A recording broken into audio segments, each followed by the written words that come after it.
कपिल श्रीवास्तव, मुझे ग्राउंड की एक बात जाननी ये है कि सचिवालय, निदेशालय स्तर के जितने विभाग हैं, वो कार्यालय हैं, प्राधिकरण, तहसील, आरटीओ का ये लाइसेंसिंग वाला जो डिवीजन है, ये जहाँ रजिस्ट्री होती है ज़मीन की, मकान की, वो दफ्तर, वहाँ सब जगह ऑनलाइन हो गया है क्या उत्तर प्रदेश में? सब लोग 10 घंटे अधिकारी से लेके बाबू चपरासी मिलते हैं डेस्क पर, ताकि जनता जाए तो उसको परेशान न होना पड़े।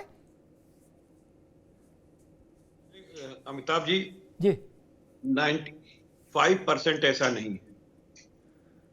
और मैं इसलिए कह रहा हूं कि जिन जिन लोगों का आपने नाम लिया है, वो जब अपने सीट में मिल जाते हैं तो उस दिन लोग गोरक्षनाथ बाबा को प्रसाद चढ़ाते हैं कि चलो कम से कम मिल गए, हमने अपनी दिल की बात कह ली। एक बात आपके अनुमति से मैं कह रहा हूं, इन्होंने गुरु शिष्य परंपरा ही बदल के रख दी। जब स्कूल खुला तो एक आदेश फरमान आया था, तुगलकी फरमान जिसको कहते हैं, पूजन करेगा जी, और वो सारी चीजें करेगा जो शिष्य किया करते थे अपने गुरु का। भारत में गुरु शिष्य परंपरा क्या रही है अमिताभ जी? हम लोगों ने अपने गुरुओं का चरण स्पर्श किया है, हमेशा उनका स्वागत किया है कि वो हमारा स्वागत करेंगे।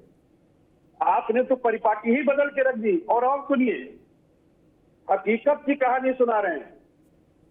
जब शिक्षक घर से निकाल के लाता है अपने यहाँ स्टूडेंट को बढ़ाने के लिए, क्योंकि ये भी उस पर प्रेशर है, तो घर वाले कहते हैं कि नहला दो, पोंछ दो, तैयार ले जाओ, क्योंकि तुम अपनी नौकरी बचा रहे हो। तुम अगर हमारा काम, जैसे ये बच्चे नहीं जाएंगे तो तुमको तो तनख्वाह भी नहीं मिलनी है। जब गार्जियन के दिमाग में ये बात आ जाए तो आप सोचिए कि गुरु की क्या महिमा है और गुरु की क्या परंपरा है। मैं डंके की चोट पे कहता हूं, डंके की चोट पर, जितने कॉन्वेंट और प्राइवेट स्कूल्स हैं, उनके शिक्षकों से हायर क्वालिफाइड लोग जो हैं वो प्राइमरी में और जूनियर हाई स्कूल में हैं, गवर्नमेंट के। लेकिन आज उनकी उपयोगिता को दूसरा बना दिया गया। मैं ये नहीं कहता कि इसमें सिर्फ भारतीय जनता पार्टी की सरकार का दोष, लेकिन इन्होंने दोष बढ़ाया है, कम नहीं किया है। और जो आदर्श आप बता रहे हैं, ये आदर्श मुझे भी पता है, और न्यायिक विवेक कोई भी होगा वो कहेगा भैया शिक्षक का काम पढ़ाना है। बेरोजगारी इस हद पे है, आप आलू खरीदने का काम बेरोजगार को नहीं दे सकते।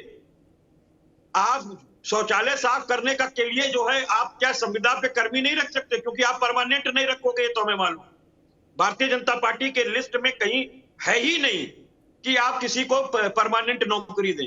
ये लिस्ट में नहीं है, इनकी मजबूरी है जिसमें देते हैं ये।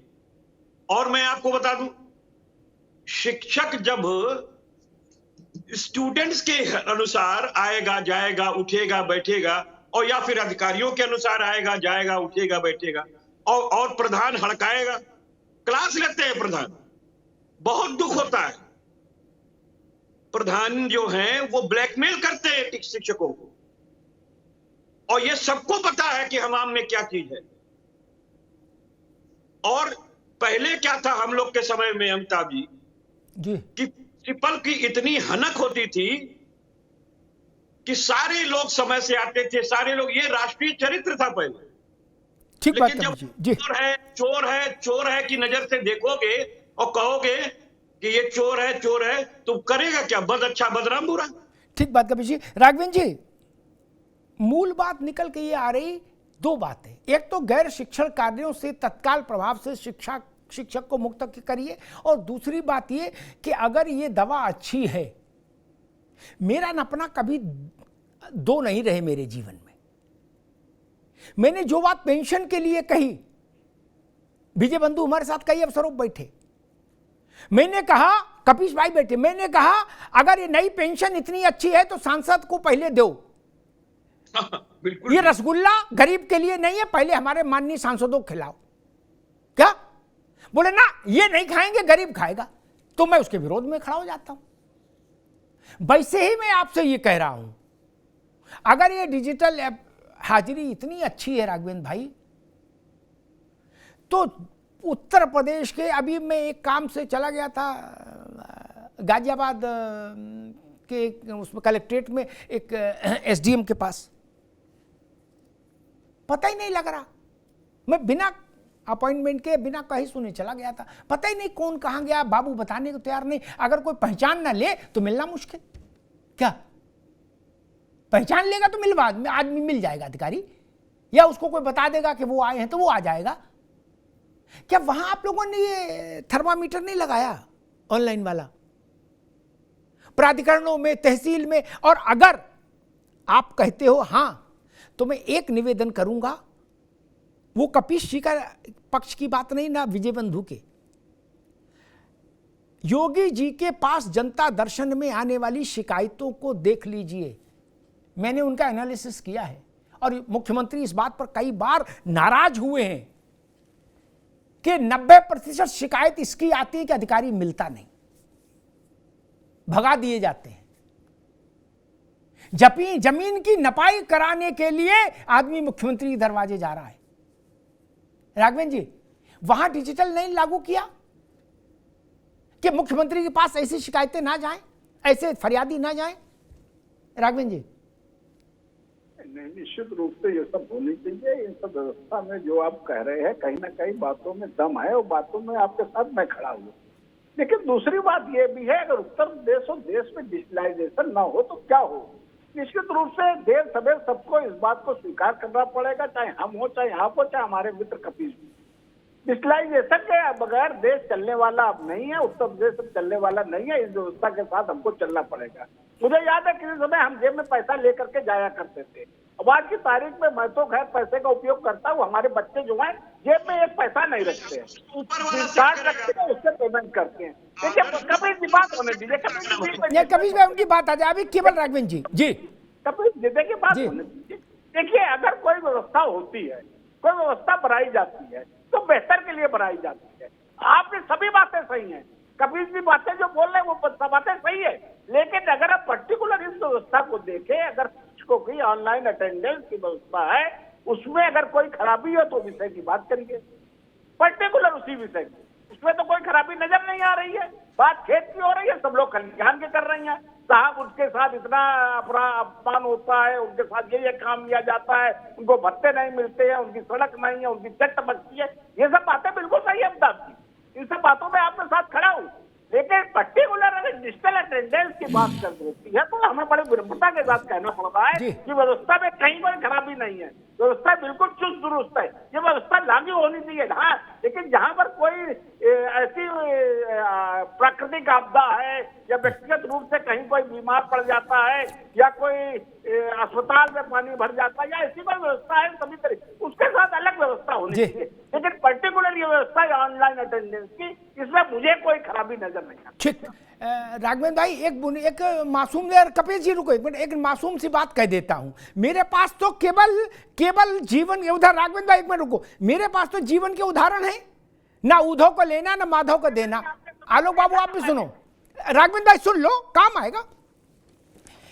एक ही शॉपिंग कॉम्प्लेक्स में, ध्यान सुनिए, एक ही शॉपिंग कॉम्प्लेक्स में पंजाब नेशनल बैंक है और एचडीएफसी है। क्या पंजाब नेशनल बैंक में आलोक पांडे 4 दिन जाएंगे तब कहीं पासबुक अपडेट करा पाएंगे, जब जाएंगे बोले सर्वर डाउन है, और बाबू अपना पीछे ऐसे कुर्सी पे आराम से झूल रहा है, कह रहे सर्वर डाउन है पांडे जी, कब ठीक होगा भैया? अरे बोले हमको क्या पता यार, जब होगा तो देखेंगे। क्या एचडीएफसी में महीने में भी एक दिन ऐसी खबर नहीं आती होगी, 2-3 महीनों में कभी कोई आ जाए कुछ देर के लिए। क्यों? ये जो इलू है ऑनलाइन का, एक ही बिल्डिंग में 2 जगह कैसे हो, 2 रंग में कैसे है?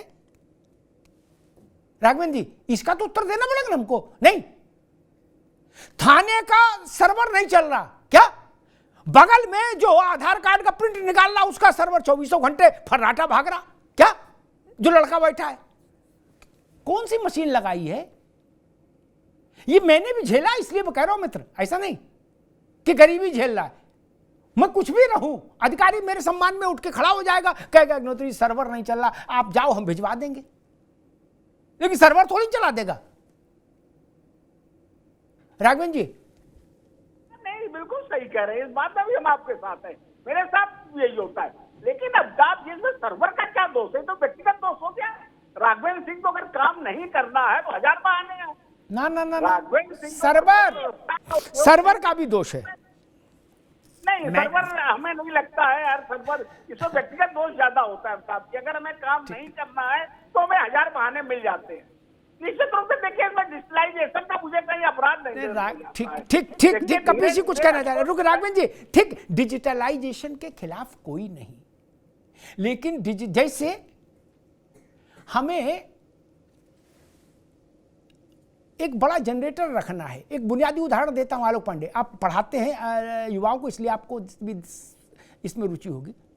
तो उसका आरसीसी का बेस बनेगा राघवेंद्र बाबू, उसके ऊपर 3 टन का जनरेटर रखा जाएगा। क्या बालू के ऊपर नहीं रख सकते, जमीन में घुस जाएगा जनरेटर।